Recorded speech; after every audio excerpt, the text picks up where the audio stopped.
मन भारतीय रखोगे तो समझ में आ जाएगा, मन अगर इटली का है तो कभी समझ में नहीं आएगा। हमने व्यक्ति की जगह देश को रखा है।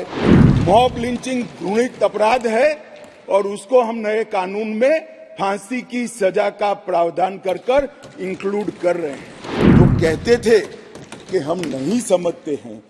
मैंने कहा कि अगर मन खुला रखोगे और मन भारतीय रखोगे तो समझ में आ जाएगा, मन अगर इटली का है तो कभी समझ में नहीं आएगा। मान्यवर, मन का सवाल होता है, भाषा का सवाल नहीं होता है।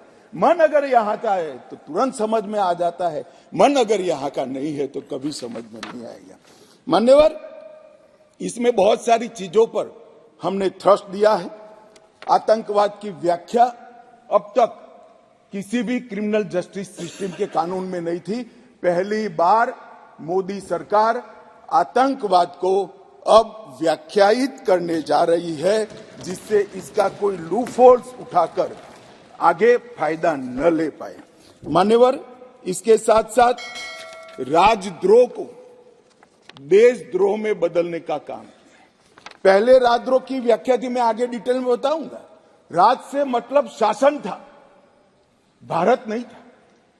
किसी भी राज्यकर्ता के खिलाफ कोई भी कुछ बोलता था तो इसके पर अपराध राजद्रोह का कानून लग जाता था। हमने व्यक्ति की जगह देश को रखा है।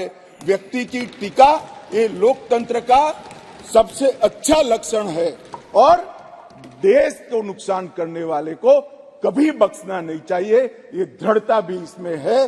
राजद्रोह को इतने साल के बाद देशद्रोह में परिवर्तित करने का काम ये कानून करेगा।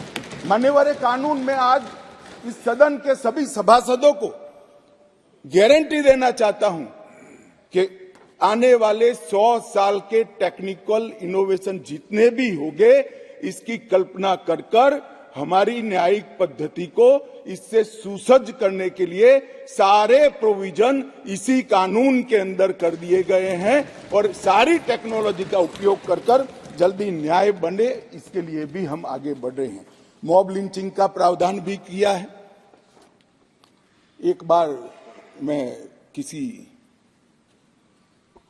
भाषण में चिदंबरम साहब को सुन रहा था।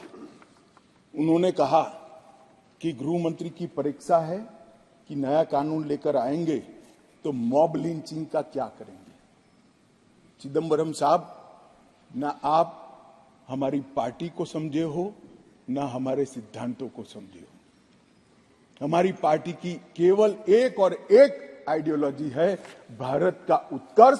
एकमात्र आइडियोलॉजी पर Bharatiya Janata party. Mob lynching घृणित अपराध है और उसको हम नए कानून में फांसी की सजा का प्रावधान कर इंक्लूड कर रहे हैं। मगर अब मैं आपको पूछना चाहता हूं, आपने भी इस देश में 70 साल में 58 साल शासन किया है, आपने मॉब लिंचिंग को भला अब तक क्यों नहीं लाए थे?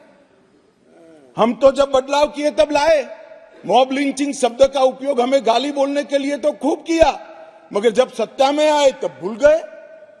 इस प्रकार के व्यवहार को जनता जानती है, इसीलिए उस ओर बैठे हो और उस ओर से भी सदन के बाहर बैठे हो। मान्यवर, ये जो इनका डबल स्टैंडर्ड है, इसके कारण उनकी पार्टी को आज इतनी सारी दिक्कतें उठानी पड़ी है।